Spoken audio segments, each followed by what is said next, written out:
this life. I know, right? Yeah, exactly. All right, well, thanks for coming out today. Friday is Bulls' regular season finale against Ohio, 1 p.m. With that, Coach is available for questions. So there's obviously this looming possibility of bowl eligibility with this game. You don't want to look ahead, but has that been talked about at all with the team, or?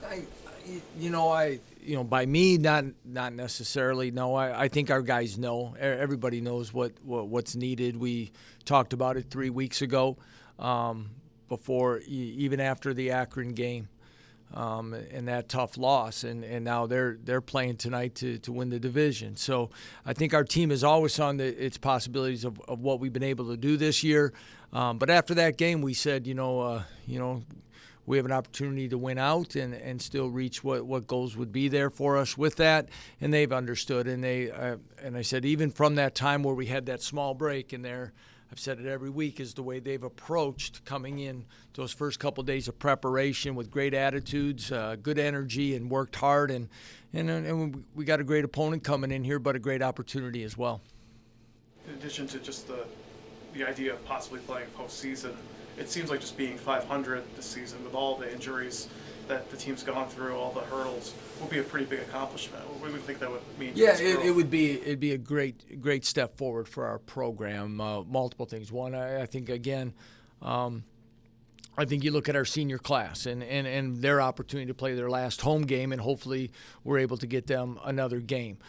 For them, to go through transition like they have, and to see the changes that are made in the program, for us to hopefully get the opportunity to play the 13th game to extend their careers, but yet to continue the development of our underclassmen, especially our younger players who are even redshirting. I mean, the teams that have been good in FBS football, one of the things that always helps them to keep widening the gap, or keep the gap where it is many times, is the consistent opportunity to play in the postseason and those extra practices. That's like an extra spring ball. And when you're able to do that, it really helps your program. And some of the people in our league that have done that for a long time, I think you see those dividends pay off. So that is a huge part of what a win on Friday would do for us. And again, as where we've headed, where we are heading as a program, and also, like you said, a lot of close games this year, and fighting through the injury bug and some of the things, but a lot of people have this year. I think it'd be a great way to cap this regular season off. 2 years ago, you end up finishing with the 5 wins. You had an opportunity. There were the last 3 games of the season to get to that 6th one. How frustrating is that, just how close the line can be between a season where you can say, whatever, and there's some progress here. It could come down to 1 game. Right, and it does. And many times I think when you look at whether it be coaching staffs, programs, a lot of things, and we always say within games, there's a lot of things within games. 3 to 5 plays can make a difference, and you start dissecting those even further. There's a lot of things that have to happen for football teams, and that's what makes it, a game and unique in what it is. That game a couple years ago was disappointing. I think some things that we went through, I think I learned as a head coach, no doubt about it. And I think where we go about some things now were things that I learned during that time. And hopefully that is paid off a little bit differently, like it maybe versus what it did at that time a couple years back. A disappointing day, for that group of seniors, and hoping that we could do it. But different team, I think a different buzz within the locker room of where we're at right now and the excitement that they have, and they're embracing all of it. Boy, that'll drive you nuts, huh? And you think about all the little plays within a game. You could do that all the time, probably in almost any sport. But the difference between 4-8 and 8-4. Yeah, and there's a few other teams in our league that are going through it. I think Eastern is one. I think Miami's had some of those as well, and some of us that are right on that bubble. And this will definitely be one of those years, Bucky, that you look at it, because you're on the fringe when they do go all your way, in those situations, that it'd be really, really special. And even if you split some of those, you'd be there Yeah. But all that said, where we've come from in that time, and I think those are going to be things that'll continue to help our program about I guess I'd say the attention to detail, doing the little things, and how we make sure we have to do it, because you just don't know what those plays will be and what you have to do. Even to get to that 500 mark, I mean, you've got a tough opponent here to do that in Ohio. And, I mean, their rushing attack seems like really the key. They're top in the league, and they've got 2 of the top 5 rushers. Right. What kind of challenge is that pose? Well, it's a huge, when you look at really what they've gone through in the last few weeks as well, a huge win against Toledo, and then a disappointing loss for them against Akron, and now it kind of some of that will play out tonight. What's going to happen for our division? So, but nonetheless, you're talking about a team that's played extremely well all year. A big physical football team. Frank Solich has done an excellent job in building that program into the consistent winner that it is.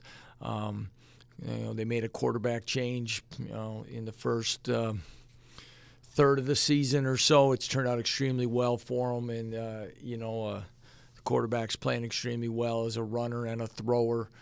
2 running backs that have been very productive. They have good speed on the outside offensively, so it's going to be a huge test. To turn kind of your running game, it seems like Emmanuel's kind of figured it out again after going through those kind of 3 or 4 weeks of slump. Yeah, a little bit there. We got it going against Bowling Green. He put the ball on the ground a couple times, and as we talked with Emmanuel, and besides putting it on the ground, he just didn't respond as well as we. And Theo kind of got the opportunity and played well. But all that being said, he had a very good week of practice and bounced back with a good game, and that's what you like to see out of young players. And to have both those guys now, after losing Jonathan Hawkins early in the year, to see both of those have the type of production that they did last week is a good sign for this football team moving forward as we continue to work for that balance and with the production that we've been getting in the passing game. You mentioned it depends on the results of tonight, but I mean, if it lines up for Ohio, they have a chance to win the division, go to the conference championship with a win against you guys. Is that any added motivation to be a spoiler along with everything else that you're playing for? Well, I don't know about so much a spoiler. I think it's more about us going out and playing our best to win for what we can take care of. But I'm sure that'll add to the intensity of the game and everything that's at stake for both ball teams. So that would be an exciting environment, I think, and one that hopefully will be the first of many more to come. That we're playing meaningful divisional bowl type games in this stadium in late November. You mentioned kind of just a buzz with this team.